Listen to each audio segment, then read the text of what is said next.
조갑제TV 시청자 여러분 안녕하십니까. 2022년 12월 6일 정오를 금방 넘었습니다. 낮 12시 10분입니다. 대한민국의 구도는 기본적으로 이렇게 되어 있습니다. 대한민국 세력과 김일성 세력이 타협이 불가능한 총체적 권력투쟁을 하고 있습니다. 여기에는 중립이 없습니다. 타협이 불가능합니다. 왜냐? 가치관이 다릅니다. 선과 악의 기준이 다릅니다. 어느 한쪽이 이겨야 합니다.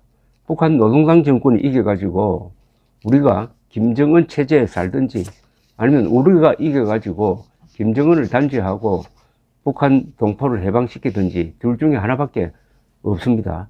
그런데 지난 5년 문재인 정권은, 특히 문재인은 스스로 김정은의 부활을 자처하면서 이 대한민국을 위법한 방법으로 통치를 했습니다. 위헌적 방법으로 통치를 했습니다.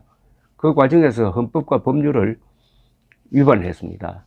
여기에 대한 단죄가 아직도 이루어지지 않고 있습니다. 그런데 문재인 정권을 끝장내고 윤석열 정부가 들어왔는데도 이 세력이 계속 대한민국에 대한 도전을 멈추지 않고 있습니다.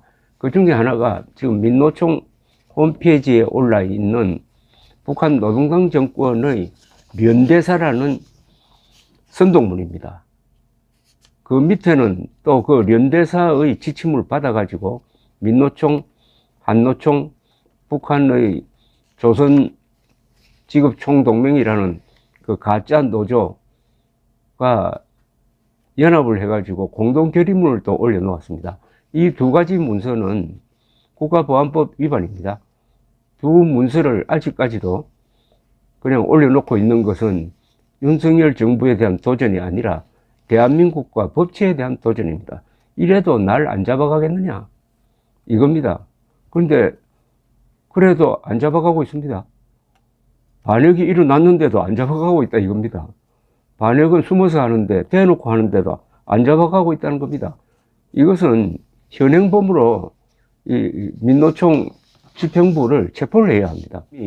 윤석열 정부를 얼마나 우습게 보느냐는 것인데, 요 며칠 사이에 국민의힘이 비로소 이 문제의 심각성을 안 듯이 이제 논평을 하고 있습니다. 논평을 소개를 해드리지만은, 그러나 국민의힘은 논평기관이 아니지 않습니까? 국민의힘은 조선일보가 아니지 않습니까? 공권력을 행사해야 되는 집권 여당입니다. 그러니까 이 말만 하고 있어서는 안 됩니다. 일단 말이라도 뭐 문제를 제대로 제기한다고 보니까 제가 소개는 해드리겠습니다만은, 김행 국민의힘 비상대책위원은 오늘 SBS 김태현의 정치쇼에 출연해가지고 민주노총이 너무 정치적으로 편향되어 있다. 민주노총 홈페이지에 북한 조선직업총연맹에서 민노총에 보내는 연대사가 홈페이지에 올라가 있다. 이것은 사실 국가체제에 대한 문제다. 그런 점에서 북한 핵 못지않게 위험하다고 했습니다. 진행자가 화물연대 운송 거부 문제도 국가체제를 전복하려는 의도가 숨어 있다고 보느냐는 질문에는 예라고 답하면서 노동투쟁을 하는데 한미일 군사훈련 동맹에 대해서 왜 거론이 되냐라고 했습니다. 어제 성일종 국민의힘 정책위 의장은 당회의에서 민주노총 홈페이지에는 북한 노동직업총동맹 중앙위원회가 민주노총에 보내는 연대사라는 제목으로 보낸 글이 자랑스러운 듯이 올라와 있다. 조선노동당 이중대가 아니라면 어떻게 이런 글들을 올라올 수 있나라고 문제를 제기를 했는데, 아직도 이 글이 그냥 실려 있습니다.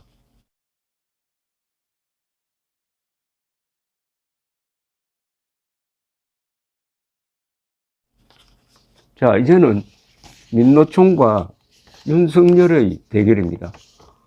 이렇게 도전을 받고도 윤석열 대통령이 이 문제를 해결하지 않는다면은 윤석열 대통령의 사상까지도 의심할 수밖에 없는 거죠.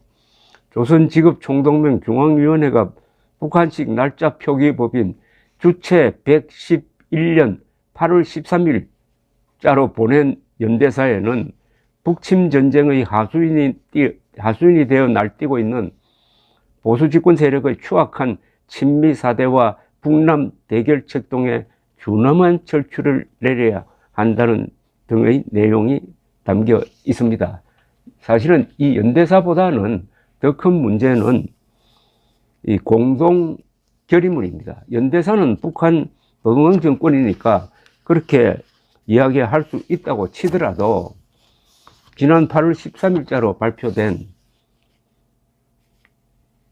한미 합동 군사연습 반대, 한미일 군사협력 반대, 민족의 자주평화 대단계를 위한 남북 노동자 결의대회 공동결의문, 바로 이겁니다. 여기에 이 문서에 대한 책임은 전적으로 민노총과 한노총, 한국노총이 져야 합니다. 이거는 읽어보면 누가 봐도 북한에 있는 어떤 사람이 쓴 것으로 보입니다. 북한 사람이 쓴 걸 공동결의문식으로 올렸다는 것은 민노총이 북한 노동당의 지령을 받고 있다 하는 의심을 더욱 뒷받침하는 증거가 될 겁니다. 이게 국가보안법 위반 혐의로 수사를 하면은 요게 결정적 증거입니다. 첫 문장이 이렇습니다. 역사적인 조국 해방 77도를 맞으며 북과 남의 노동자들은 민족의 자주와 평화, 대단계를 위한 투쟁을 더욱 힘차게 벌려나갈 드높은 의지를 안고 결의대회를 개최하였다. 역사적인, 이거 북한식 표기법입니다. 노동자가 아니라 노동자, 드높은 의지, 북한에서 많이 쓰는 말입니다. 그 밑에 돌이켜보면 나라가 분열된 했습니다. 우리는 분열된이죠. 분열의 장벽에 우리는 파열구라고 쓰지, 파열구를 말 쓰지도 않지만은 쓴다면은 파열구인데 여기는 파열구라고 했습니다. 분열의 장벽에 파열구를 내고 민족의 화해 단합을 힘있게 추동하며, 이거 다 북한식 용어입니다. 힘있게 추동하며. 한국 사람이 누가 이런 표현을 씁니까? 이런 글로 도배가 된 이 공동결의문 하나로 민노총 집행부는 국가보안법 한 몇 개 조항을 자동적으로 위반한 것이 됩니다. 이런 문서를 만들어낼 때 북한 노동당 정권과 민노총 사이에 통신이 있었을 겁니다. 그리고 만났을지도 모릅니다. 허가를 받고 했습니까? 북한 사람 아무나 만납니까, 우리가? 더구나 북한 노동당 정권 대남 공작기구 있는 사람일 텐데, 그러면 쉽게 말하면 북한 간첩과 한국 사람들이 아무나 만납니까? 이런 사안에 대해서 조선노동당 이중되냐 하는 비판, 그런 비판으로 끝내서는 안 되고, 이제 민노총이 윤석열 대통령 얼굴에 침을 뱉은 겁니다. 침을 뱉어도 가만히 있겠느냐? 왜 날 안 잡아가느냐? 8월 13일이니까 지금까지 몇 달이 지났습니까? 9, 10, 11, 12, 거의 넉 달이네요. 넉 달 동안 이런 반역 상태를 방치한 국정원, 검찰, 경찰, 그 위에 있는 국정원장, 경찰청장, 법무장관, 행정안전부 장관, 뭐 하는 사람들입니까? 바깥에서 떠들으니까 이제 무슨 한가한 논평이나 하고 있는데, 빨리 국민의힘이 고발장을 쓰든지 아니면 정식으로 대통령에게 건의해가지고 내일부터 최소한 홈페이지에서 이 반역 선동문이 사라지도록 해야 됩니다. 제가 내일 또 확인하고 붙어 있는 날까지 계속 제가 문제를 제기를 하겠습니다. 감사합니다.